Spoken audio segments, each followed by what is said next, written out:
يا أيها الناس اتقوا ربكم الذي خلقكم من نفس واحدة وخلق منها زوجها وبث منهما رجالا كثيرا ونساء واتقوا الله الذي تساءلون به والأرحام إن الله كان عليكم رقيبا يا أيها الذين آمنوا اتقوا الله وقولوا قولا سديدا يصلح لكم أعمالكم ويغفر لكم ذنوبكم ومن يطع الله ورسوله فقد فاز فوزا عظيما أما بعد فإن خير الحديث كتاب الله وخير الهدي هدي محمد صلى الله عليه وسلم وشر الأمور محدثاتها وكل محدثة بدعة وكل بدعة ضلالة وكل ضلالة في النار. قال الله تعالى في القرآن المجيد: أعوذ بالله السميع العليم من الشيطان الرجيم بسم الله الرحمن الرحيم من قتل نفسا بغير نفس أو فساد في الأرض فكأنما قتل الناس جميعا رب اشرح لي صدري ويسر لي أمري واحلل عقدة من لساني يفقه قولي رب زدني علما اللهم رب زدنی علما.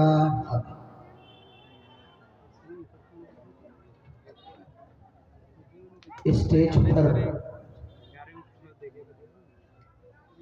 جلوہ افروز نہایت ہی موقر مستند علماء اکرام تتریا کی اس سرزمین پر ہونے والے اس عظیم الشان پروگرام میں موجود تمام حاضرین، بزرگان دین، نوجوان دوستوں، پردہ نشین میری ماؤں اور بہنوں اور پیارے بچوں، سب سے پہلے ہر قسم کی تعریف و توصیف، کبریائی اور بڑائی، عزت اور بزرگی صرف اور صرف اللہ رب العالمین کے لیے لائق اور زیبا ہے، جس نے ہم سب کو انسان بنایا ہے اور انسان بنانے کے بعد سب سے بڑا احسان یہ کیا کہ ہم سب کو مسلمان بنایا. ہم اور آپ اللہ کی جتنی تعریف کریں، جتنی حمد و ثنا کریں، لَنَفِدَ الْبَحْرُ قَبْلَ أَن تَنْفَدَ كَلِمَاتُ رَبِّي، لیکن اس کے حمد و ثنا کو کما حقہ بیان نہیں کر سکتے. اس کے بعد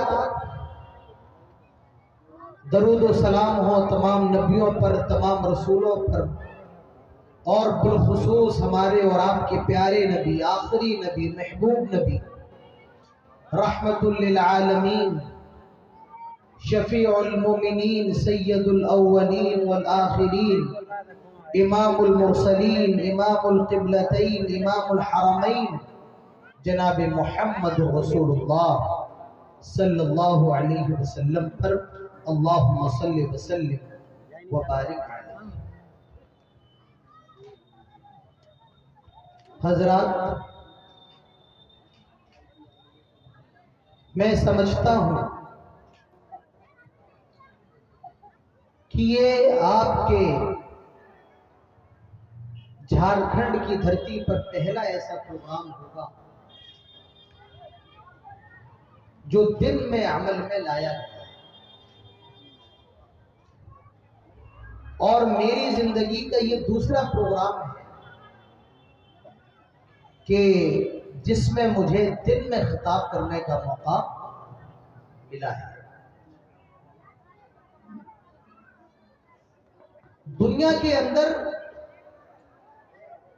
جتنی مخلوق ہے اس کا علم کس کے پاس ہے؟ صرف اللہ کے پاس ہے۔ کس کے پاس ہے؟ صرف اللہ کے پاس۔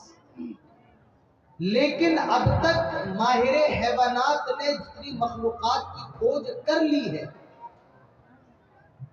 ان کی تعداد 77 لاکھ ہے تقریباً۔ دنیا کے اندر مخلوق کتنی ہے یہ اللہ کو معلوم ہے، لیکن ابھی تک لوگوں نے جتنی مخلوقات کی کھوج کر لی ہے ان کی سنکھیا، ان کی تعداد 7.7 ملین 77 لاکھ ہے، اور ان 77 لاکھ میں انسان بھی ہیں، جانور بھی ہیں، پرندے بھی ہیں، سمندر کی مخلوق ہے، کیڑے ہیں۔ کوئی 2 پیر پہ چلتا ہے، کسی کو اللہ نے 4 پیر دیے ہیں، کوئی رینگتا ہے، کوئی اچھلتا ہے، کوئی اڑتا ہے، کوئی ہاتھوں سے کھاتا ہے، کوئی پھاڑ کے کھاتا ہے، کوئی نوچ کے کھاتا ہے، کوئی چونچ سے کھاتا ہے۔ تو اللہ تعالیٰ کی 77 لاکھ سے زیادہ مخلوق ہے دنیا کے اندر، لیکن ان تمام مخلوق میں اللہ نے سب سے بہتر انسان کو بنایا ہے۔ لَقَدْ خَلَقْنَا الْإِنسَانَ فِي أَحْسَنِ تَقْوِيمٍ، ہم نے انسان کو سب سے بہترین سانچہ بنایا۔ انسان اللہ تعالیٰ کی سب سے اچھی مخلوق ہے، سب سے خوبصورت مخلوق ہے۔ دنیا کے اندر نقشے کے اعتبار سے، رنگ کے اعتبار سے، کھانے پینے کے آداب کے اعتبار سے، ہاتھ پیر کے اعتبار سے اللہ نے سب سے بڑا مقام اگر کسی کو دیا ہے تو وہ ہمیں اور آپ کو دیا ہے، انسانوں کو عطا کیا ہے۔ لَقَدْ خَلَقْنَا الْإِنسَانَ فِي أَحْسَنِ تَقْوِيمٍ۔ اور یہ انسان، یہ مخلوق ایسی ہے کہ اللہ رب العالمین نے اس مخلوق کو اپنے ہاتھوں سے بنایا ہے۔ قرآن پڑھ کے دیکھیے، سورہ بقرہ اٹھائیے۔ وَإِذْ قَالَ رَبُّكَ لِلْمَلَائِكَةِ إِنِّي جَاعِلٌ فِي الْأَرْضِ خَلِيفَةً قَالُوا أَتَجْعَلُ فِيهَا مَن يُفْسِدُ فِيهَا وَيَسْفِكُ الدِّمَاءَ وَنَحْنُ نُسَبِّحُ بِحَمْدِكَ وَنُقَدِّسُ لَكَ قَالَ إِنِّي أَعْلَمُ مَا لَا تَعْلَمُونَ۔ اور جب تیرے رب نے فرشتوں سے کہا کہ میں زمین کے اندر ایک نئی مخلوق بنانے والا ہوں،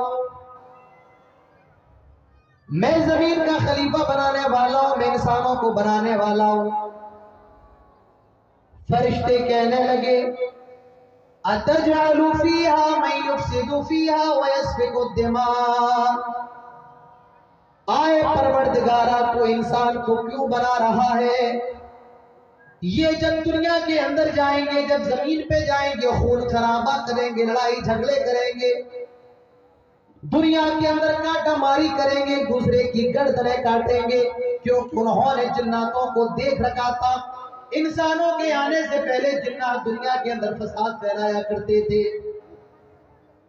فرشتے کہتے ہیں آئے اللہ یہ زمین میں خون خرابہ کریں گے، فساد کریں گے، وَنَحْنُ نُسَبِّحُ بِحَمْدِكَ وَنُقَدِّسُ لَكَ، آئے اللہ کیا ہم تیری عبادت کرنے کے لیے کافی نہیں ہے؟ آئے اللہ کیا ہم تیرے لیے سجدہ نہیں کرتے ہیں؟ آئے اللہ کیا ہم تیرے لیے رکوع نہیں کرتے ہیں؟ آئے اللہ کیا ہم تیری تسبیح اور تحلیل اور تمجید میں کوئی کمی کرتے ہیں؟ آئے اللہ کیا ہم تیری عبادت کرنے کے لیے ناکافی ہیں؟ اللہ تعالیٰ فرماتا ہے قال انی اعلم ما لا تعلمون، آئے فرشتوں جو میں جانتا ہوں وہ تم نہیں جانتے ہو، آئے فرشتوں جو مجھے معلوم ہے وہ تمہیں نہیں معلوم ہے۔ حدیث کے اندر آتا ہے لما صور اللہ آدم فی الجنہ وَتَرَكُهُ ما شاء اللہ، پھر اللہ نے انسان کو بنایا، حضرت آدم کو بنایا، اور یہ دنیا کے سب سے پہلے انسان ہیں جن کو اللہ نے اپنے ہاتھوں سے بنایا۔ حضرت آدم علیہ السلام کو اللہ تعالیٰ مٹی سے بناتا ہے، اور کہاں بناتا ہے؟ جنت کے اندر بناتا ہے۔ حدیث کے اندر آتا ہے فی الجنہ، جنت کے اندر بنایا گیا ہے۔ میرے بھائیوں، کبھی آپ سے کوئی سوال کرے کہ آدم علیہ السلام کو کہاں بنایا گیا، تو آپ اس کا جواب یہی دیجئے گا جنت کے اندر ان کو بنایا گیا ہے، جنت کے اندر تخلیق آدم ہوئی ہے۔ اور یہ حدیث کے اندر آتا ہے اللہ نے آدم علیہ السلام کو جنت کے اندر بنایا، اور سب سے پہلے آدم علیہ السلام کی مورتی بنائی، اسٹیچو بنایا، اسٹیچو مٹی کی مورت بنائی۔ جس طریقے سے یہ مائک کھڑا ہے، جنت کے اندر آدم علیہ السلام کا اسٹیچو کھڑا ہوا ہے، ان کی مورتی کھڑی ہوئی ہے۔ شیطان کا گزر ہوا، لیکن ابھی وہ شیطان نہیں ہے، ابلیس ابھی شیطان نہیں ہے، وہ تو فرشتہ ہے، فرشتوں کے ساتھ رہتا ہے، فرشتوں کے ساتھ عبادت کرتا ہے۔ اس کا گزر ہوا اور اس نے دیکھا اوہ یہ بھائی انسان کھڑا ہے جس کے بارے میں اللہ تعالیٰ بتا رہا تھا۔ حدیث کے اندر ہے کہ اس نے اس اسٹیچو کے اندر آدم علیہ السلام کی مورتی کے اندر ایسے انگلی ماری، اس نے انگلی ماری، اور جب انگلی ماری تو اندر سے آواز آئی، اندر سے آواز آئی، وہ سمجھ گیا اندر سے آواز تبھی آتی ہے جب کوئی چیز اندر سے خالی ہو۔ اس نے ڈھولک دیکھا ہے، ڈھولک کے اندر آواز، ڈھولک سے آواز نکلتی ہے، کیوں؟ ڈھولک اندر سے خالی ہوتا ہے، اور جو چیز بھری ہو اس سے کبھی آواز نہیں آتی ہے۔ آپ مٹی میں انگلی مارے آواز نہیں آئے گی، کیوں؟ مٹی بھری ہوئی ہے۔ اینٹ میں انگلی مارے آواز نہیں آئے گی، دیوار میں انگلی مارے آواز نہیں آئے گی۔ تو جو چیز اندر سے خالی ہوتی ہے اس سے آواز آتی ہے۔ ابلیس وہیں پر سمجھ گیا کہ یہ مخلوق اندر سے بالکل کھوکھلی ہے اور بالکل کمزور ہے، وہیں سے اس نے ہمارا نفس پکڑا ہوا۔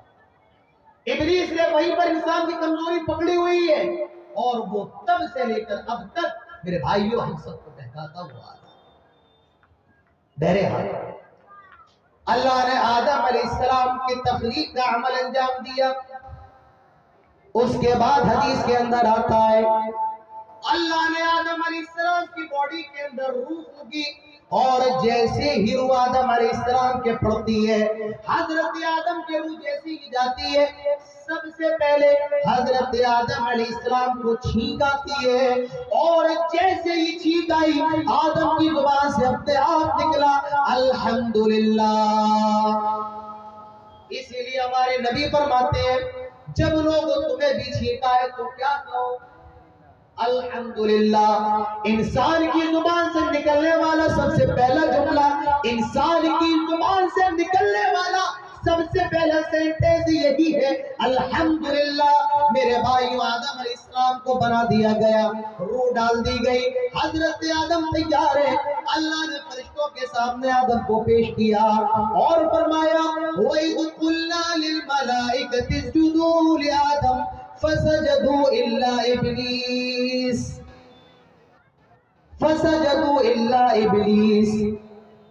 اللہ نے فرشتوں کو حکم دیا آئے فرشتوں آدم کو سجدہ کرو، سارے فرشتوں نے سجدہ کیا الا ابلیس، مگر ابلیس نے سجدہ نہیں کیا۔ ابا واستكبر، نافرمانی کر دی، غرور کر لیا، تکبر کر لیا۔ کیا غرور کیا، کیا تکبر کیا؟ قرآن دوسری جگہ فرماتا ہے، ابلیس کہتا ہے اَأَسْجُدُ لِمَنْ خَلَقْتَ طِينًا، آئے اللہ اس آدم کو تو نے مٹی سے بنایا ہے، خلقتنی من نار وخلقتہ من طین، اللہ مجھے آگ سے پیدا کیا ہے، آدم کو مٹی سے پیدا کیا ہے، آئے اللہ میں مٹی کی مخلوق کو سجدہ کیسے کر سکتا ہوں؟ آئے اللہ میں آگ سے پیدا کیا گیا ہوں، آئے اللہ میں آدم کو سجدہ نہیں کروں گا۔ غرور کر لیا، واستکبر، تکبر آ گیا، غرور آ گیا۔ اللہ تعالیٰ فرماتا ہے وَكَانَ مِنَ الْكَافِرِينَ، کافر قرار دے دیا گیا، مردود قرار دے دیا گیا، دھتکار دیا گیا۔ میرے بھائیو آپ ذرا اندازہ لگا سکتے ہیں، آئے تتریا کے لوگوں، آئے بھنیا کے لوگوں، آئے خردمنین کے لوگوں، آئے گوٹا کے لوگوں، ذرا اندازہ لگاؤ، ابلیس شیطان جو فرشتہ ہے پوری زندگی اللہ اللہ کرتا رہا، پوری زندگی سجدے میں گزار دی، پوری زندگی رکوع میں گزار دی، پوری زندگی اللہ کی تعریف میں گزار دی، بس ایک غلطی کر لی، ایک غلطی، واستکبر، غرور کر لیا، تکبر کر لیا، اللہ نے ساری نیکیوں کو برباد قرار دے دیا، اللہ نے ساری عبادت کو پانی کے سمندر میں بہا دیا، ساری عبادت کو بیکار قرار دے دیا۔ معلوم یہ چلا میرے بھائی یہ تکبر بہت بڑا گناہ ہے۔ تکبر، غرور، میں محلے کو چودھری ہوں، میں انا۔ میرے بھائیوں جب کسی کے اندر تکبر آ جائے، جب کسی کے اندر غرور آ جائے تو یاد رکھنا میرے بھائیوں اس کا سارا عمل بیکار۔ جب کسی عالم کے اندر، مولوی کے اندر میں آ جائے اس کا علم، جب کسی عابد کے اندر میں آ جائے اس کی عبادت بیکار، جب کسی صدقہ خیرات کرنے والے کے اندر میں آ جائے میں ہوں اس کا عمل بیکار۔ میرے بھائیوں یہ بہت بڑا گناہ ہے، میں انا واستکبر، غرور کر لیا، صرف ایک حکم کی نافرمانی کی، پوری زندگی سجدے کرتا رہا اور ایک سجدے سے انکار کیا۔ ہم اور آپ ہر روز کتنے سجدوں سے انکار کرتے ہیں، ہم اور آپ غور کریں کہ ہمارا کیا حال ہونا ہے۔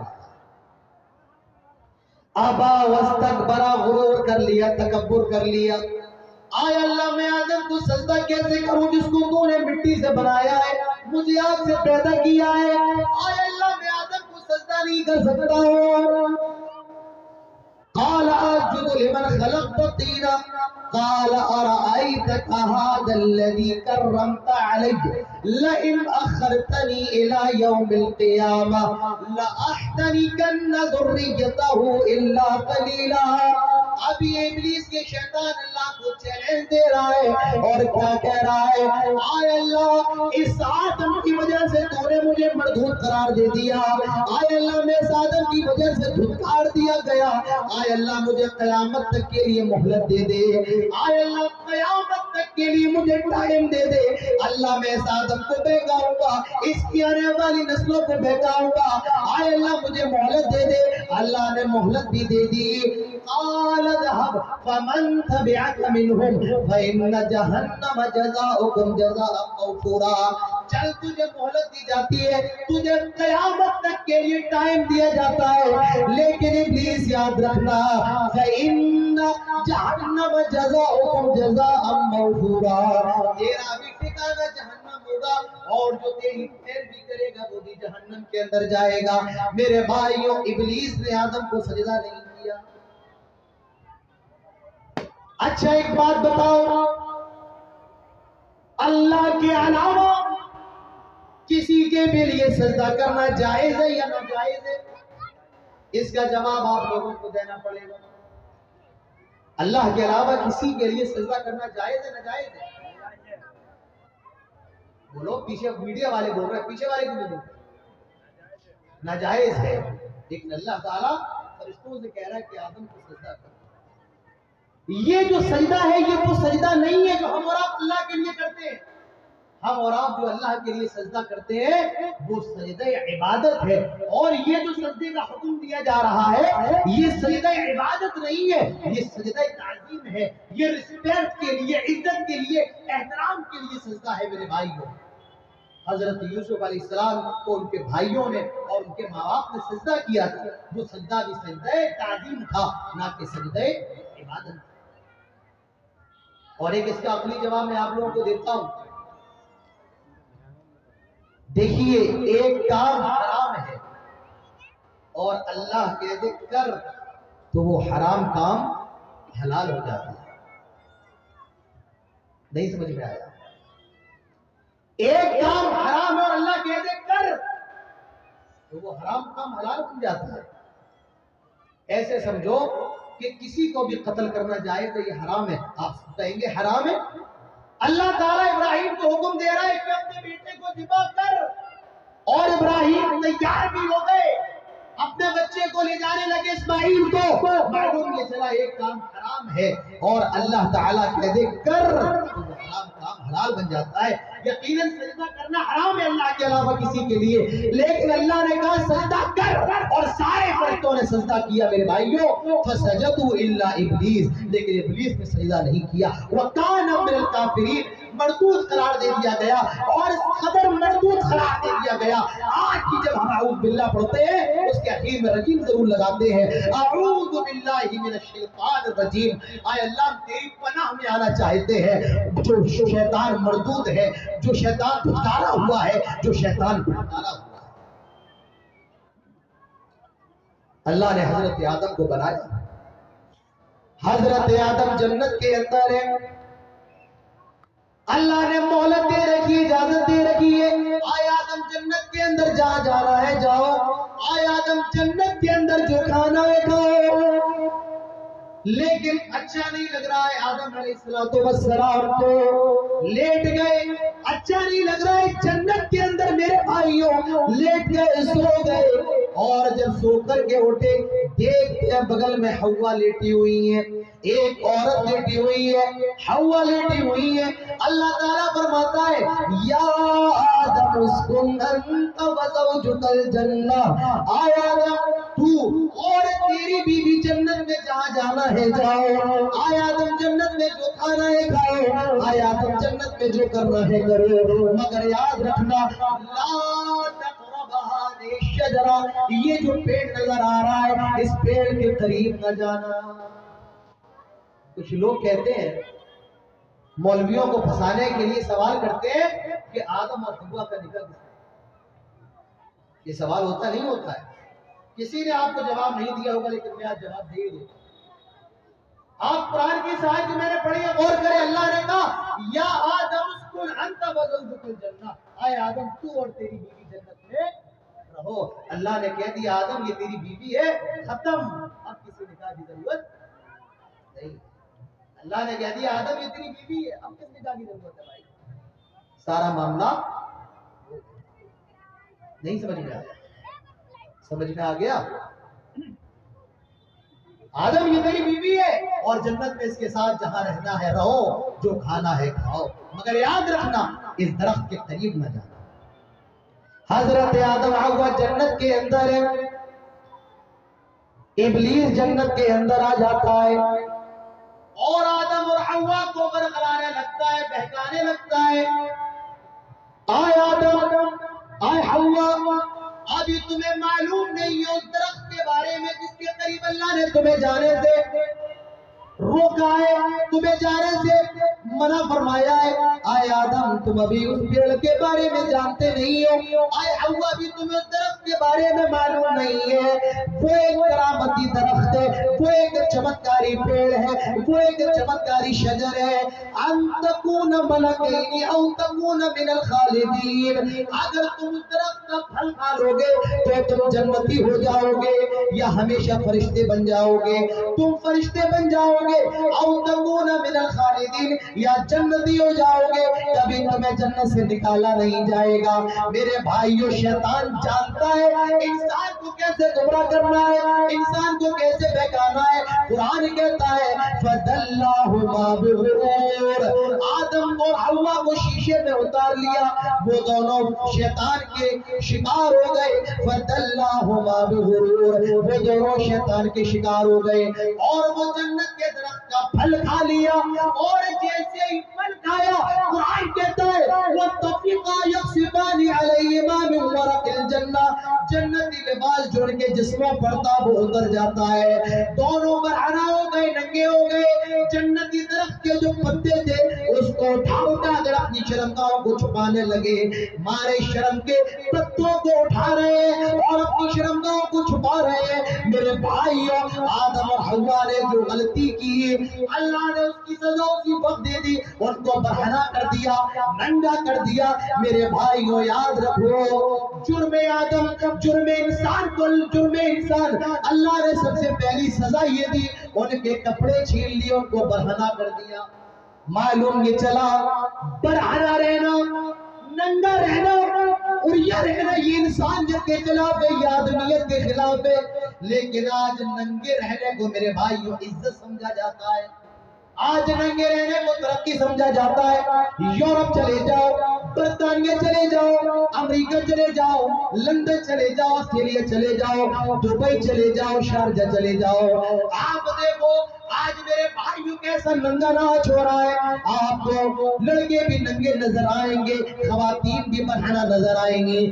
ہمارا ملک بہت حد تک ان چیزوں سے محفوظ تھا، لیکن موجودہ وقت میں دلی دیکھ لو، بمبئی کا نظارہ کر لو، کلکتہ چلے جاؤ، ہمارے سماج کے اندر، ہمارے ملک کے اندر بھی میرے بھائیوں، ہمارے ملک کے اندر بھی عریانیت پھیل گئی ہے۔ آج ننگا ناچ ہو رہا ہے، آج ہمارے ملک کے نوجوان لڑکے لڑکیاں بھی ننگے رہنے کو ترقی سمجھتے ہیں اور ننگے رہنے کو عزت سمجھتے ہیں۔ غلطی ہو گئی، اللہ نے لباس کو چھین لیا اور ان دونوں کو جنت سے نکال کر دنیا کے اندر نازل فرمایا۔ اس بارے میں کوئی حدیث نہیں ہے، قرآن کی آیت نہیں ہے، لیکن اکثر علماء کا یہ کہنا ہے، اکثر علماء کا یہ کہنا ہے جب حضرت آدم کو جنت سے بھیجا گیا دنیا کی طرف، زمین کی طرف، تو ان کو ہندوستان کے اندر نازل کیا گیا اور ایک پہاڑ کا نام بتایا جاتا ہے جسے سرنگیت کہا جاتا ہے، آدم پیک اسے انگلش کے اندر کہتے ہیں، جو اس وقت شری لنکا کے اندر واقع ہے۔ ان کو سرنگیت میں اتارا گیا، آدم علیہ السلام کو، اور حضرت حوا علیہ السلام کو جدہ میں اتارا گیا۔ کوئی قرآن کی آیت نہیں ہے، کوئی حدیث نہیں ہے، لیکن اکثر بڑے بڑے علماء کا یہ کہنا ہے، شواہد سے یہ معلوم ہوتا ہے، ان کو سرنگیت میں اتارا گیا، آدم کو اور حوا کو جدہ کے اندر اتارا گیا۔ یہ دونوں جب دنیا کے اندر آ گئے، غلطی کا احساس ہے اور اس گناہ پر بڑی شرمندگی ہے۔ اب یہ اپنے اللہ سے دعا کر رہے ہیں، توبہ کر رہے ہیں، اور کیا توبہ کر رہے ہیں؟ ربنا ظلمنا انفسنا وان لم تغفر لنا وترحمنا لنكونن من الخاسرین۔ آئے مسلمانوں، آئے گوڈا کے لوگوں، آئے گوڈا کے انصاریوں، اپنے روٹے رب کو منایا کیسے جاتا ہے، اپنے گناہوں کی توبہ کیسے کی جاتی ہے، یہ آدم اور حوا سے سیکھ لو۔ یہ دونوں توبہ کر رہے ہیں، ربنا ظلمنا انفسنا، آئے میرے پروردگار، آئے میرے رب، ہم نے اپنے نفسوں پر ظلم کیا ہے، ہم نے اپنے نفسوں پر اتیاچار کیا ہے، وَإِن لَّمْ تَغْفِرْ لَنَا، اللہ اگر تو ہمیں معاف نہ کرے، وَتَرْحَمْنَا، اور تو ہم پر رحم نہ کرے، لَنَكُونَنَّ مِنَ الْخَاسِرِينَ، اللہ ہم تو نقصان خسارہ اٹھانے والوں میں سے ہو جائیں گے، اللہ ہم نقصان اٹھانے والوں میں سے ہو جائیں گے۔ اللہ نے ان کی توبہ کو قبول بھی فرما لیا اور اللہ تعالیٰ فرماتا ہے فَتَلَقَّى آدَمُ مِن رَبِّهِ كَلِمَاتٍ فَتَابَ عَلَيْهِ، یہ آدم اور حوا نے جو اپنی گناہ کی توبہ کی، یہ توبہ کرنے کے کلمات جو تھے، یہ بھی اللہ تعالیٰ نے آدم اور حوا کو سکھائے ہیں۔ معلوم ہے چلا توبہ کی توفیق بھی کس کی طرف سے ہوتی ہے؟ اللہ کی طرف سے۔ ایک آدمی گناہ پر گناہ، گناہ پر گناہ کر رہا ہے اور اسے توفیق نہیں ہے۔ کتنے لوگ گناہ کرتے ہیں، اللہ انہیں توفیق دیتا ہے۔ میرے بھائیوں، آپ اس پروگرام کے اندر موجود ہیں، آپ مولانا ممتاز عارفی صاحب کے پروگرام میں آئے ہیں، آپ مدرسہ اسلامیہ دارالعلوم کے عظیم الشان اجلاس میں آئے ہیں، اس میں آپ کا کوئی کمال نہیں ہے۔ آپ نے 100-200 کا پیٹرول پھونک کر کوئی بہت بڑا احسان نہیں کر دیا اس جلسے پر، آپ نے 500، 1000، 5000 چندہ دے کر کوئی احسان نہیں کر دیا، یہ اللہ کی توفیق ہے، اللہ نے آپ کو توفیق دی ہے تو آپ نے کیا ہے. کتنے لوگ ایسے ہوں گے کہ اللہ نے انہیں توفیق ہی نہیں دی ہوگی. اللہ نے آپ کو توفیق دی ہے, آپ نے اللہ کی توفیق سے عمل کیا. اب یہ سوال آپ سے, دیکھو آدم نے بھی گناہ کیا, حوا نے بھی گناہ کیا, اور ابلیس نے بھی گناہ کیا. گناہ دونوں کر رہے ہیں بھئی. آدم نے بات نہیں مانی, سجدہ نہیں کیا. آدم اور حوا نے بات نہیں مانی کہ درخت کے قریب نہ جانا, گئے اور پھل بھی کھایا. گناہ دونوں نے کیا, لیکن ایک کو معاف کر دیا گیا اور ایک کو مردود قرار دے دیا گیا. کیوں جانتے ہو؟ آدم اور حوا نے اپنی غلطی کی معافی مانگی, توبہ کی, اور شیطان ابلیس نے معافی نہیں مانگی. وہ اپنے گناہ پر اڑا رہا. معلوم یہ چلا کہ گناہ پر گناہ کرنا اور اس پر اڑے رہنا یہ سب سے بڑا گناہ ہے. کسی آدمی سے گناہ ہو جائے وہ اللہ کی بارگاہ میں توبہ کر لے, ٹھیک ہے, اللہ اس کی توبہ کو قبول فرما لے گا. لیکن ایک آدمی گناہ کر رہا ہے اور اپنے گناہ پر اڑا ہوا ہے, میرے بھائیوں یہ اور بڑا گناہ ہے.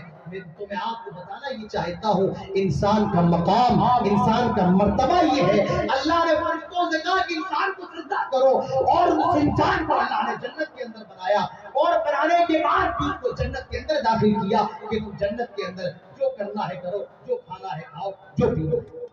انسان کا مقام. میرے بھائیوں ذرا اپنے گھر پہ جا کر کے سوچ لینا, ہم اور آپ آئے کہاں سے اور آئے کیوں ہیں, اور ہمیں اور آپ کو جانا کہاں ہے. تو انسانوں کا مقام یہ, میرے بھائی انسانیت پر غور کرو. اللہ تعالیٰ فرماتا ہے اِنَّا خَلَقْنَاكُم مِّن ذَكَرٍ وَأُنثَىٰ وَجَعَلْنَاكُمْ شُعُوبًا وَقَبَائِلَ لِتَعَارَفُوا إِنَّ أَكْرَمَكُمْ عِندَ اللَّهِ أَتْقَاكُمْ. اللہ تعالیٰ فرماتا ہے ہاں انسانوں, ہم نے تمہیں ایک ہی ماں باپ سے پیدا کیا. اِنَّا خَلَقْنَاكُم مِّن ذَكَرٍ وَأُنثَىٰ, ہم نے تمہیں ایک مرد سے اور ایک عورت سے پیدا کیا. تمہارا باپ آدم ہے, تمہاری ماں حوا ہے, تمہیں ایک ہی اور ایک ہی ماں سے پیدا کیا گیا ہے. لہذا تم میں کوئی بڑا نہیں ہے, تم میں کوئی کسی سے چھوٹا نہیں ہے. کوئی سعودی عرب میں رہنے والا ہے تو ایسا نہیں ہے کہ وہ ہندوستان کے لوگوں سے بڑا ہے, اور اگر کوئی بنگلہ دیش کا رہنے والا ہے تو ایسا نہیں ہے کہ وہ ہندوستان کے لوگوں سے چھوٹا ہے. تم سب کے ماں باپ ایک ہے. تمہاری ماں کا نام حوا ہے, تمہارے باپ کا نام آدم ہے, تم سب حوا اور آدم کی اولاد ہو.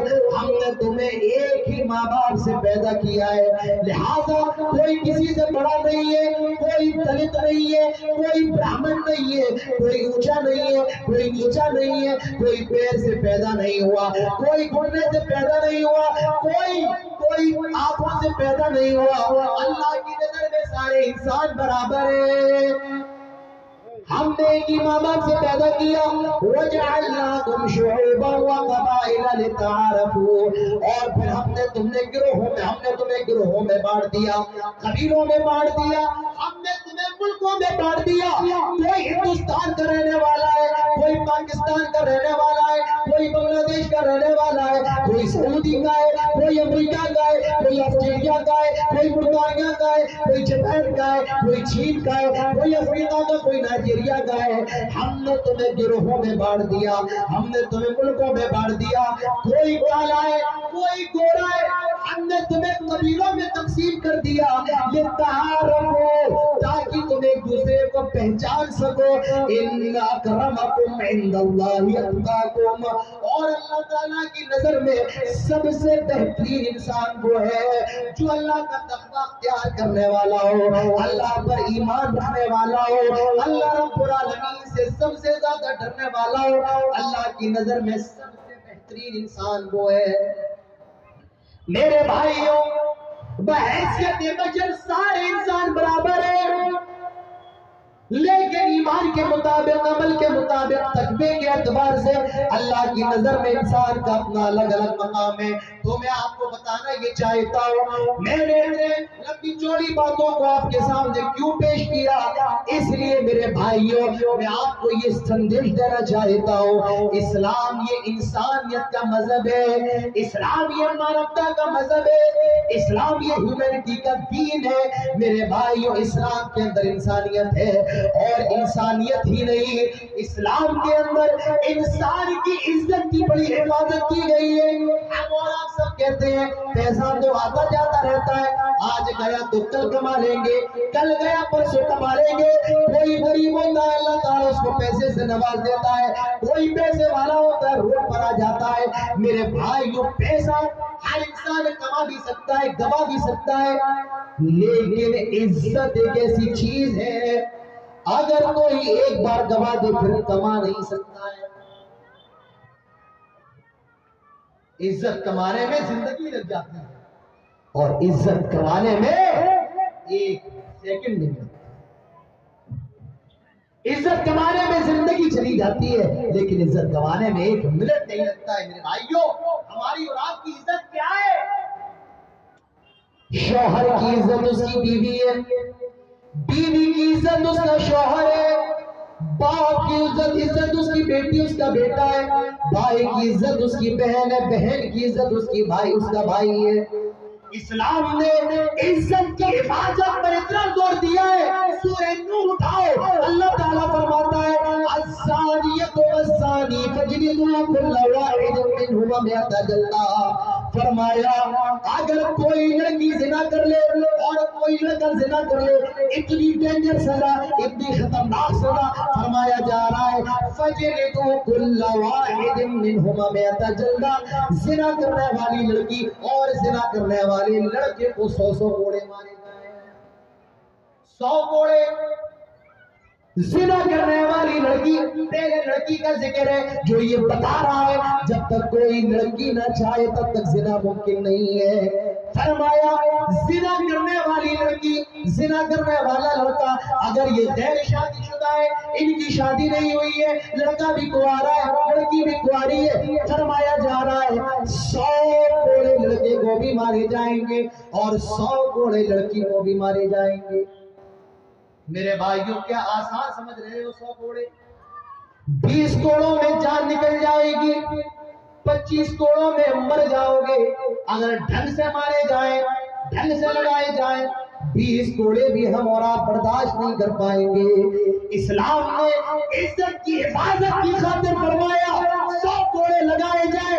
اگر کسی کی بیٹی زنا کر لیتی ہے وہ باپ سماج میں ذلیل ہوتا ہے، اگر کسی کی بہن زنا کر لیتی ہے ایسا بھائی سماج کے اندر ذلیل ہوتا ہے، اگر کسی کا بھائی زنا کر لیتا ہے بہن کے رشتے نہیں آتے ہیں۔ اسی لیے اسلام نے اتنی خطرناک سزا بتائی، فرمایا کہ زنا کرنے والوں کو 100 کوڑے لگائے جائیں، 100 کوڑے مارے جائیں جو غیر شادی شدہ ہے۔ اور جن کی شادی ہو گئی ہے، لڑکا بھی شادی شدہ ہے لڑکی بھی شادی شدہ ہے، فرمایا جا رہا ہے ان کو پتھروں سے تب تک مارا جائے گا، پتھروں سے تب تک رجم کیا جائے گا جب تک یہ مر نہ جائے۔ ان کو زمین میں آدھا گاڑ دیا جائے گا، ان کو پتھر مارے جائیں گے اور تب تک پتھر مارے جائیں گے جب تک کہ ان کی موت نہ ہو جائے۔ اندازہ لگاؤ کتنی خطرناک سزا اسلام کے اندر۔ زنا کی اتنی خطرناک سزا ہے، کسی اور گناہ پر اتنی خطرناک سزا نہیں ہے میرے بھائی۔ آج حالات کیا ہے؟ آج 60 سال کی عورتوں کے ساتھ بلاತ್ಕಾರ ہو رہا ہے۔ آپ لوگوں میں کوئی 70 سال کے ہونے ٹھیک ہے زنا ہوتے ہیں، لڑکی جوان لڑکا جوان لڑکی ہے، 30 سال کا لڑکا 30 سال کی لڑکی ہے، موجودہ وقت میں 70 سال کی عورتوں کے ساتھ زنا ہو رہا ہے، 6 سال کی بچیوں کے ساتھ ریپ ہو رہا ہے، 12 سال کی لڑکیوں کے ساتھ ریپ ہو رہا ہے۔ ابھی میں نے اپنا نیٹ کھولا تو فوراً ایک خبر آئی کہ 12 سال کی لڑکی کے ساتھ کسی اسکول میں بلاತ್ಕಾರ ہوا، گینگ ریپ ہوا۔ میرے بھائیوں اللہ کی قسم اگر اس ملک کے اندر زنا پر کا قانون بن جائے جو اسلام کے اندر ہے. رب کعبہ کی قسم کھا کے کہتا ہوں 99.99 زنا کے اور بلاತ್ಕಾರ کے واقعات اور اس کی کیس ختم ہو جائیں گے میرے بھائیوں, کیونکہ اسلام نے زنا کے دروازے کو ایسا بند کیا. فرمایا لا تقربوا الزنا انه كان فاحشا وساء سبیلا, اے لوگ زنا کے قریب نہ جاؤ. زنا اتنی خراب سڑک ہے زنا کی, جو تمہاری بہن تک جاتی ہے, جو تمہاری بیٹی تک جاتی ہے, جو تمہاری ماں تک جاتی ہے.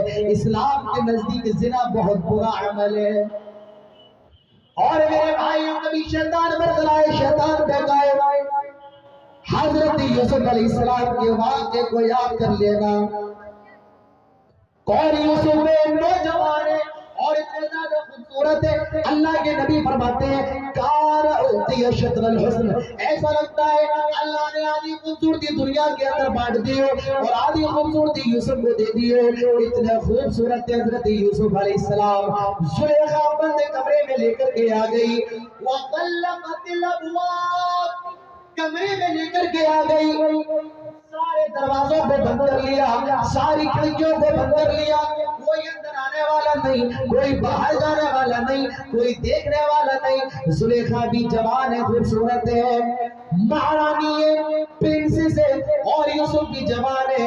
زلیخا حضرت یوسف سے کہتی ہے ہائی طلق, آئی یوسف آؤ میں تیرے لیے حاضر ہوں. ہائی طلق, اس وقت یوسف علیہ السلام کی زبان سے الفاظ نکلے قال معاذ اللہ, اللہ کی پناہ, اللہ کی پناہ, انہ ربی احسن مثوائی انہ لا یفلح الظالمون. ہرگز نہیں, بالکل نہیں, قدر نہیں, میں تیرے ساتھ یہ نہیں کر سکتا ہوں. میرے رب نے مجھے بہت بہتر رکھا ہے. میرے بھائیو ذرا تصور کیجئے, تصور کیجئے کیا ایمان ہوگا یوسف کا, جوان ہے, کوئی دیکھنے والا نہیں, کوئی اندر نہیں آ سکتا ہے, کوئی باہر نہیں جا سکتا ہے, لیکن یہ ایمان اپنے اندر پیدا کر لو. آئے نوجوانوں, یہ ایمان اپنے اندر پیدا کر لو. اللہ کے نبی فرماتے ہیں قیامت کے دن جب کوئی سایہ نہ ہوگا اللہ کے عرش کے سائے کے علاوہ 7 قسم کے لوگوں کو جگہ دی جائے گی. اس میں ایک نوجوان بھی ہوگا جس کو ایک خوبصورت لڑکی نے زنا کے لیے بلایا, بدکاری کے لیے بلایا, بدکاری کے لیے بلایا, اور لڑکی بھی کالی کلوٹی نہیں, بڑے خوبصورت, حسین و جمیل, لیکن وہ اللہ کے خوف سے اس سے بچ گیا ہو, اللہ کے ڈر سے بچ گیا ہو. ایسا نوجوان بھی قیامت کے دن اللہ تعالیٰ کے عرش کے سائے میں ہوگا جس دن کوئی سایہ نہ ہوگا. سید نذیر حسین محدث دہلوی رحمت اللہ علیہ ایک واقعہ بیان کرتے ہیں میرے بھائیوں. دلی کے اندر مدرسہ ہے, پرانی دلی کے اندر سید نذیر حسین محدث دہلوی کا, اور انہی کے نام سے یہ مدرسہ ہے. وہ اپنی کتاب کے اندر لکھتے ہیں کہ دور دراز سے بچے پڑھنے کے لیے آیا کرتے تھے, مدرسے میں رہتے تھے. کھانے پینے کا انتظام جو تھا اس وقت مدرسوں میں کھانا نہیں بنتا تھا, اس وقت جاگیریں ہوا کرتی تھی. آپ لوگ جاگیر ہوا کرتی تھی کہ گھر باندھ دیتے تھے کہ بھئی اس لڑکے کا کھانا اس کے گھر سے آئے گا, اس لڑکے کا کھانا اس کے گھر سے آئے گا, اور لڑکے دوپہر میں شام کو اپنا ٹفن لینے کے لیے جایا. ایک لڑکا گیا اپنی جاگیر لینے کے لیے, اپنا ٹفن لینے کے لیے, تو اس گھر کے اندر ایک خوبصورت لڑکی تھی, اور اس لڑکی کی نظر اس لڑکے پر خراب تھی, اور اس دن اس لڑکی کے ماں باپ گھر کے اندر موجود نہیں. یہ لڑکا جب مدرسے کا لڑکا جو قرآن کی تعلیم حاصل کر رہا ہے, جو حدیث کی تعلیم حاصل کر رہا ہے, یہ جب اپنا ٹفن لینے کے لیے, جاگیر لینے کے لیے گیا, اس لڑکی نے اس کے ہاتھوں کو پکڑ لیا اور ورغلانے لگی, بہکانے لگی, دروازوں کو بند کر دیا. وہ لڑکا چیخنے لگا مجھے چھوڑ دو, میں جانا چاہتا ہوں. اس نے بچنے کی بار بار کوشش کی, وہ کہنے لگی نہیں آج تمہیں جانا نہیں ہوگا, ہر روز تو جانے کے لیے آتے ہو، لیکن آج تمہیں میرے پاس رہنا ہوگا اور میرے ساتھ یہ معاملہ کرنا ہوگا۔ جب اس لڑکے کو کوئی فرار ہونے کی صورت نظر نہ آئی، اس نے کہا مجھے 5 منٹ کا ٹائم دو، مجھے قضائے حاجت کی ضرورت ہے، میں لیٹرین جانا چاہتا ہوں۔ وہ گیا اور اس نے لیٹرین کی قضائے حاجت کی اور اس لیٹرین کو اپنے جسم پر لگا لیا، اپنے جسم پر مل لیا۔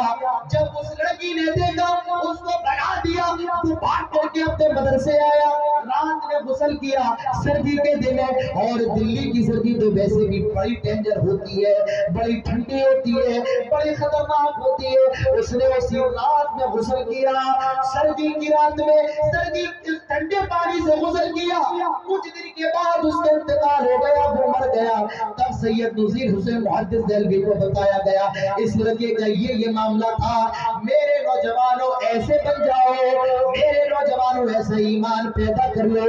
اللہ کے نبی فرماتے ہیں جس کو کوئی خوبصورت لڑکی بلائے اور وہ بچ جائے، ایسا آدمی اللہ تعالیٰ کے عرش کے سائے میں ہوگا جس دن کوئی سایہ نہ ہوگا۔ اسلام نے عزت کی حفاظت پر اتنا زور دیا ہے، فرمایا اگر لڑکا لڑکی غیر شادی شدہ ہے اور ازنا کر لے 100 کوڑے مارے جائے، اور شادی شدہ ہے فرمایا جا رہا ہے ان کو پتھروں سے مار مار کر رجم کر دیا جائے۔ اس کے بعد فرمایا گیا اگر کوئی کسی نیک عورت پر، نیک لڑکی پر جھوٹا الزام لگاتا ہے، آج ہم اور آپ چتریا کے چوک پہ بیٹھے چائے پی رہے، جب چاہا جہاں چاہا جیسے چاہا کسی عورت کی، کسی لڑکی کی عزت کو نیلام کر دیا، کسی بھائی کی بہن کو بدنام کر دیا، کسی باپ کی آنکھوں کی ٹھنڈک پر تہمتیں لگا دی۔ میرے بھائیوں یہ الزام لگانا بہت بڑا گناہ ہے۔ اللہ تعالیٰ فرماتا ہے جو کسی عورت پر، لڑکی پر زنا کی تہمت لگائے اور 4 گواہ نہ لا پائے، 4 گواہ، 1 لے آیا، 2 لے آیا یا 3 لے آیا لیکن 4 نہیں لا پایا، فرمایا جا رہا ہے ایسے آدمی کو 80 کوڑے مارے جائیں گے، 80 حد قذف لگائی جائے گی، 80 کوڑے مارے جائیں گے اور اس کی شہادت کو کبھی قبول نہیں کیا جائے گا، ایسے آدمی کو فاسق اور فاجر گردانا جائے گا۔ میرے بھائی اندازہ لگاؤ عزت کی حفاظت پر اسلام نے کتنا زور دیا ہے۔ میرے بھائیو جب عزت کی حفاظت ہوگی نسل بھی محفوظ ہوگی، نسل کی حفاظت بھی ہوگی، اسی لیے اسلام نے جلدی شادی کرنے کو پسند فرمایا ہے۔ لڑکا لڑکی جوان ہو جائے اسلام کہتا ہے آئے نوجوانوں یا معاشر الشباب من استطاع منکم الباءۃ فلیتزوج، آئے نوجوانوں کی جماعت اگر تمہارے اندر شادی کرنے کی طاقت ہے تو دیر نہ کرو، جلدی سے شادی کر لو۔ فائدہ کیا ہے؟ فَإِنَّهُ أَغَضُّ لِلْبَصَرِ وَأَحْسَنُ لِلْفَرْجِ، یہ نگاہوں کو جھکا دیتی ہے اور شرمگاہ کی حفاظت کرتی ہے۔ اسلام نے عزت کی ایسی حفاظت کی ہے، فرمایا کسی نیک لڑکا نیک لڑکی کا رشتہ آئے، اگر وہ دیندار ہے جلدی سے نپٹا دو، شادی کر دو، دیر نہ کرو، اگر دیر کی تو دھرتی کے اوپر فساد پھیل جائے گا۔ نسل کی حفاظت پر اتنا زور دیا ہے اسلام، اسی لیے میرے بھائیوں اپنی نسل کی فکر کریں، آپ اپنی اولاد کی فکر کریں کہ ہمارے آنے والے بچے اللہ جانے کیسے ہو، ان کے دین کا، ان کے علم کا بندوبست کریں، ان کو اچھی جگہ تعلیم دیں اور ان کی ماں اچھی لے کر کے آئے۔ جیسے آپ کسان ہیں، اگر یہ چاہتے ہیں کہ آپ کی فصل اچھی ہو تو آپ کو بیج اچھا ڈالنا پڑے گا، اسی طرح اگر یہ چاہتے ہو کہ نسل اچھی ہو تو اپنی اولاد کے لیے اچھی ماں کا انتخاب بھی کرنا پڑے گا۔ اللہ کے نبی فرماتے ہیں، بڑی مشہور حدیث ہے، تنکح المرأة لأربع لمالها ولحسبها ولجمالها ولدينها فاظفر بذات الدين تربت يداك، 4 چیزیں دیکھ کر کے شادی کی جاتی ہے، کتنی مالدار ہے، کتنی پیسے والی ہے، برادری، حسب، نسب، قبیلہ کیا ہے اور خوبصورتی کیا ہے، اور دیندار دیکھ کر کے شادی کی جاتی ہے۔ اللہ کے نبی فرماتے ہیں فاظفر بذات الدين، دیندار سے شادی کر لو، دیندار کو اپنے گھر میں لے کر کے آ جاؤ۔ تو میرے بھائیوں آپ اندازہ لگا سکتے ہیں، آپ سوچ سکتے ہیں، آپ تصور کر سکتے ہیں کہ اسلام نے عزت کی حفاظت پر کتنا زور دیا ہے۔ یہ اسلام تحفظ انسانیت کا سب سے بڑا علم بردار ہے۔ دنیا کے اندر خوب باتیں ہونے دو، پر یاد رکھو اسلام وہ مذہب ہے، وہ دین ہے میرے بھائیوں، جس کے اندر صرف انسانیت ہے۔ اس کائنات کا سب سے مظلوم طبقہ عورت، یہودیوں کی نظر میں بھی عورت بڑی گری ہوئی ہے، عیسائیوں کی نظر میں، اور عرب کا کیا دستور تھا؟ قرآن کہتا ہے وَإِذَا بُشِّرَ أَحَدُهُمْ بِالْأُنثَىٰ ظَلَّ وَجْهُهُ مُسْوَدًّا وَهُوَ كَظِيمٌ يَتَوَارَىٰ مِنَ الْقَوْمِ مِنْ سُوءِ مَا بُشِّرَ بِهِ أَيُمْسِكُهُ عَلَىٰ هُونٍ أَمْ يَدُسُّهُ فِي التُّرَابِ أَلَا سَاءَ مَا يَحْكُمُونَ۔ جب کسی کی یہاں لڑکی پیدا ہوتی تھی تو وہ سوچتا تھا، وہ اس کا چہرہ غصے سے کالا ہو جاتا تھا، اپنی قوم برادری سے منہ چھپائے پھرتا تھا۔ یتوارا من القوم، لوگ مجھے تانا دیں گے، لوگ مجھے ذلیل کریں گے، ام یدسو فی التراب الا ساء ما یحکمون، اور وہ سوچتا تھا کہ اپنی بچی کو زمین کے اندر دفن کر دے۔ قرآن کہتا ہے الا ساء ما یحکمون، کیا ہی برا فیصلہ تھا جو وہ کیا۔ کتنے لوگوں نے اپنی زندہ بچیوں کو دفنایا زندہ، لیکن اسلام نے اس عورت کو مقام دیا ہے۔ جب یہ پیدا ہوتی ہے تو جنت کی دلیل ہوتی ہے، جب یہ بیوی بن جاتی ہے شوہر کی اطاعت کر لے اللہ تعالیٰ جنت کو واجب کر دیتا ہے۔ اور جب یہ عورت ماں بن جاتی ہے اللہ تعالیٰ اس کے قدموں میں جنت ڈال دیتا ہے، اس کے قدموں کے قریب جنت بھیج دیتا ہے۔ ایک صحابی اللہ کے نبی کے پاس آئے اور اللہ کے نبی جہاد پر جانے کی اجازت ہے، فرمایا کیا تیری ماں زندہ ہے؟ کہا ہاں۔ اللہ کے نبی فرماتے ہیں فَلْزَمْهَا فَإِنَّ الْجَنَّةَ عِنْدَ رِجْلَيْهَا، اپنی ماں کے پاس چلا جا، اس کو پکڑ لے، اس کو جگڑ لے، کیونکہ جنت یہ ماں کے قدموں کے پاس ہے۔ اسلام نے اتنا اونچا مقام کسی مرد کے بارے میں یہ نہیں کہا کسی مرد کے قدموں کے قریب جنت ہے، لیکن ایک عورت کے بارے میں کہا کہ ماں اس کے قدموں کے قریب جنت ہے۔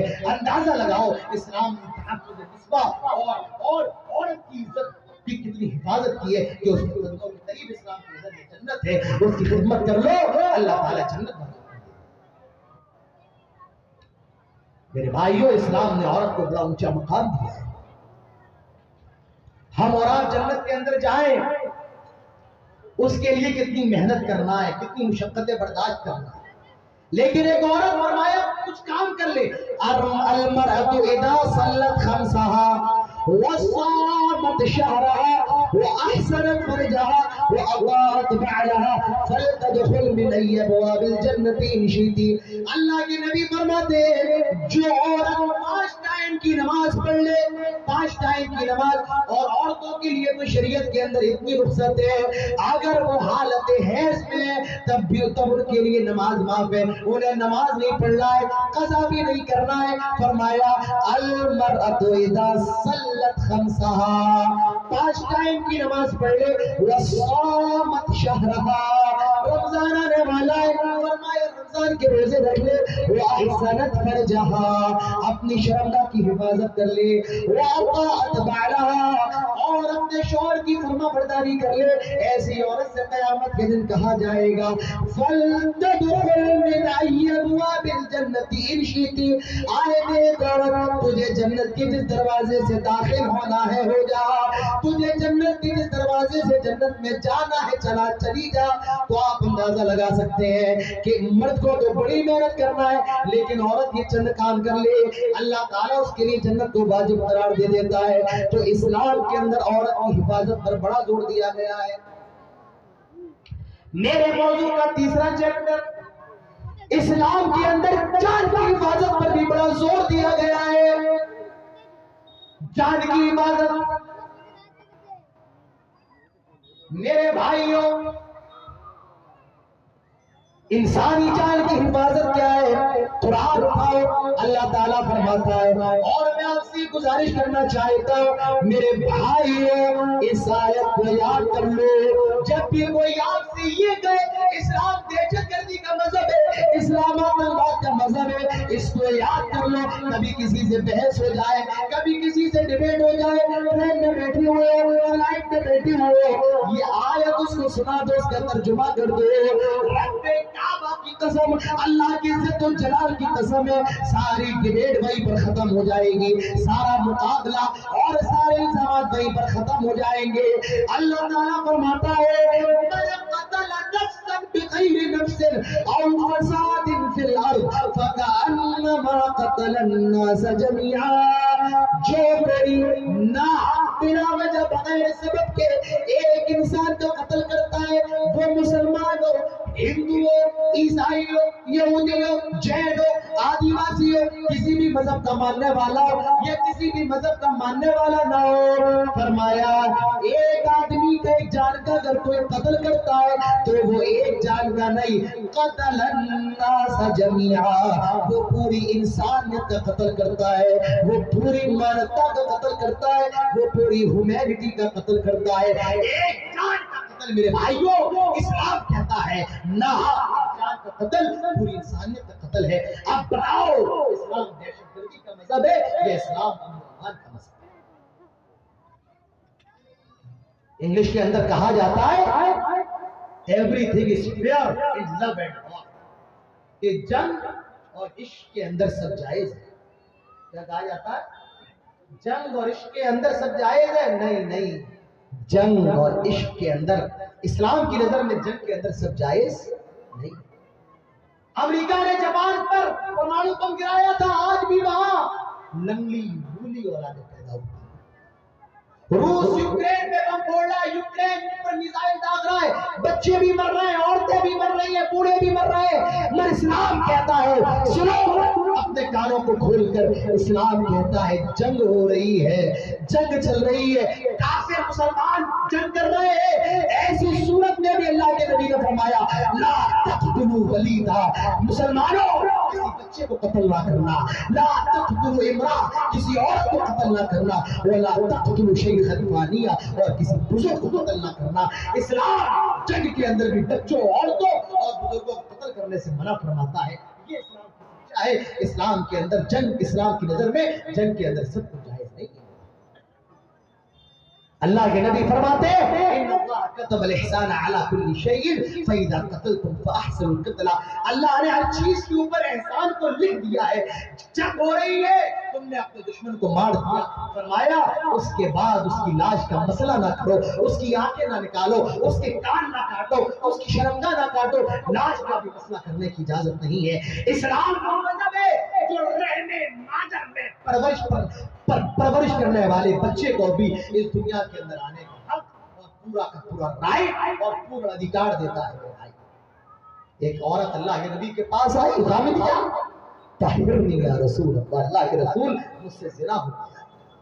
اللہ کے نبی نے اس کو فرار ہونے کا موقع دیا، اس نے اپنے حمل کا اظہار کیا، طہرنی یا رسول اللہ، اللہ کے رسول دیکھیے میں حاملہ ہوں، مجھ سے زنا ہو گیا ہے، اللہ کے نبی مجھے پاک کر دیجیے۔ اللہ کے نبی فرماتے ہیں آئے غامدیہ، غلطی تو نے کی ہے، زنا تجھ سے سرزد ہوا ہے، لیکن تیرے پیٹ میں پلنے والے اس معصوم بچے کا کیا قصور ہے؟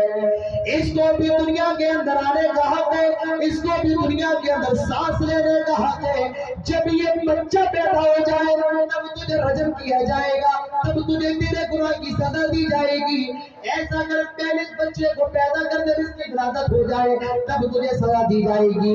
9 مہینے کے بعد جب وہ بچہ پیدا ہو گیا، وہ عورت لے کر کے آئی، آئے اللہ کے نبی طاہر دیا، مجھے پاک فرما دے کہ میرا بچہ بھی پیدا ہو گیا ہے۔ فرمایا یہ بچہ دنیا کے اندر تو آ گیا ہے، لیکن اسے تیرے دودھ کی ضرورت ہے، اسے ماں کی ممتا کی ضرورت ہے، اور میں کسی بچے سے اس کا بچپن نہیں چھین سکتا ہوں، اس کی ماں کی ممتا کو نہیں چھین سکتا ہوں۔ پہلے اس بچے کو دودھ پلا، جب یہ روٹی کھانے کے لائق ہو جائے، جب یہ روٹی کھانے کے قابل ہو جائے تب تجھے تیرے کیے کی سزا دی جائے گی۔ حدیث کے اندر آتا ہے جب اس بچے نے دودھ چھوڑ دیا اور وہ روٹی کھانے کے لائق ہو گیا، وہ اپنے بچے کے ہاتھوں میں روٹی کا ٹکڑا پکڑا کر کے لائی اور کہنے لگی اے اللہ کے نبی اب دیکھیے میرا بچہ روٹی کھانے کے بھی لائق ہو گیا ہے، طاہرنی یا رسول اللہ، اے اللہ کے رسول اب مجھے پاک فرما دے۔ اللہ کے نبی نے صحابہ سے کہا جاؤ اس کو اس کے کیے کی سزا دے دو، اس کو سنسار کر دو۔ ذرا غور کرے اس ولد الزنا کو میرے نبی نے دنیا کے اندر پوانے کا پورا حق دیا ہے، پورا ادھیکار دیا ہے۔ آپ نے اس عورت کو تب تک رجم نہیں کیا جب تک کہ وہ بچہ پیدا نہ ہو گیا۔ یہی اسلام کی سچائی ہے، ولد الزنا کو بھی دنیا کے اندر آنے کا حق ہے، اس کو بھی حق حافظ قرآن بننے کا حق ہے۔ اگر کوئی مرد الزنا حافظ قرآن بن جاتا ہے میرے بھائی، اس کو محلے میں وہ نماز بھی پڑھا سکتا ہے، محلے کی مسجد میں امامت بھی کروا سکتا ہے، وہ خطیب بھی بن سکتا ہے، وہ داعی بھی بن سکتا ہے۔ اس بنیاد پر کوئی تفریق نہیں ہوگی کہ بھائی وہ ولد الزنا ہے۔ اگر وہ ولد الزنا ہے، باپ کی وراثت میں حصہ نہیں ملے گا لیکن اسے ماں کی وراثت میں حصہ ضرور ملے گا۔ میرے بھائیوں، اسلام تو وہ مذہب ہے جو ولد الزنا کو بھی پوری عزت کے ساتھ اس دنیا کے اندر رہنے کا ادھیکار دیتا ہے۔ تو اسلام انسانیت کا مذہب ہے، اسلام مانوتا کا مذہب ہے، اسلام ہیومینٹی کا مذہب ہے۔ میرے بھائیوں، اللہ نے سب سے بہترین مخلوق انسان کو بنایا ہے۔ انسانیت یہ اسلام کا پیغام ہے، یہ اسلام کا سندیش ہے میرے بھائیوں۔ تو اسلام یہ انسانیت کا مذہب ہے، اسلام یہ انسانیت کا دین ہے، مانوتا کا دین ہے۔ میرے بھائیوں، وقت ہو چکا ہے، اب مجھے ٹرین پکڑ کر کے دوسری جگہ بھی جانا ہے اور وقت تھوڑا زیادہ ہی ہو گیا ہے۔ اللہ تعالی ہم سب کو تمام باتوں پر عمل کرنے کی توفیق نصیب فرمائے۔ اللہ تعالیٰ ہم سب کے یہاں حاضر ہونے کو قبول فرمائے۔ میرے بھائیوں، بہت اچھی بھیڑ آپ لوگوں کی ہے، بہت جب پروگرام شروع ہوا تب اتنے لوگ نہیں تھے، لیکن اب آپ دیکھیے میرے بھائیوں، اللہ تعالیٰ یہاں سب کے حاضر ہونے کو قبول فرمائے۔ یہ جو مدرسہ ہے، جو ابھی نیا نیا پودا ہے، بڑا ہوگا تو شجر دے گا، پھل دے گا۔ اللہ تعالیٰ دن دگنی رات چوگنی اس میں ترقی دے۔ اللہ ہمارے ممتاز عارفی صاحب کی محنتوں کو قبول فرمائے۔ اللہ تعالیٰ ہم سب کی کوششوں اور کاوشوں کو قبول فرمائے۔ اللہ تعالیٰ ہم سب کے بیٹھنے کو قبول فرمائے۔ اللہ تعالیٰ سے دعا ہے جب تک زندہ ہے توحید پر، اسلام پر، اور خاتمہ ہو تو ایمان پر۔ اقول قولی ھذا واستغفر اللہ لی ولکم ولسائر المسلمین وما توفیقی الا باللہ وما علینا الا البلاغ، وآخر دعوانا ان الحمد للہ رب العالمین، والسلام علیکم ورحمۃ اللہ وبرکاتہ۔